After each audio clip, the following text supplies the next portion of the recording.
Visakhapatnam scam పై SIT వేసిన సాయంత్రానికే Tadepalli palace లో files మొత్తం తగలబెట్టేశారని మంత్రి కొల్లు రవీంద్ర విమర్శించారు. తప్పు జరిగినట్లు అనిపిస్తే విచారణ జరిపించడం ప్రభుత్వాల విధానమన్నారు బొత్స. తాడేపల్లిలో రికార్డులు తగలబెట్టారు అనడం సరికాదన్నారు ఆయన. సిట్ ద్వారా మధ్యలో జరిగినటువంటి ఏదైతే కేసు కింద చెప్పి కలెక్ట్ చేశారనేది కొంత ఇన్ఫర్మేషన్ కొంత తెలియటం వల్ల సిట్ వేసిన జరిగింది అధ్యక్ష.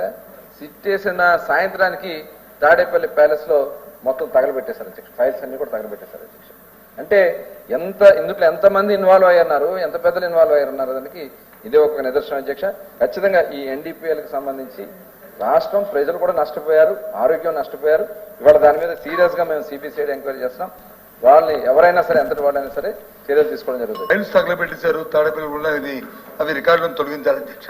పట్టుకోండి, అవి చూపెట్టి రుజువు పెట్టి చెప్పుకోండి, అప్పుడు చేయండి. కానీ ఇలాంటి సభల్లో గౌరవమైన మంత్రి గారు, ఒక రెస్పాన్సిబుల్ వ్యక్తులు అలాంటి పాసింగ్ రిమార్క్స్ చేయడం అనేది చాలా దురదృష్టం అండి. కొన్ని ఎంక్వైరీ పెట్టుకోండి, దాన్ని కూడా ఒక దీంట్లో ఫైండింగ్స్ తో పెట్టుకోండి. అది జరుగుతాయి. ఏది వాస్తవాలు వస్తే ప్రజలు చెప్తారు, మీరు వాస్తవాలు బయట పెట్టండి. అంతేగాని మీరు వచ్చి సీసీ ఫుటేజ్ ఇవ్వలేదు, ఇది ఇవ్వలేదు. ఏ సీసీ ఫుటేజ్ ఎవరింటి సీసీ ఫుటేజ్ ఎవరు ఇస్తారు అధ్యక్ష?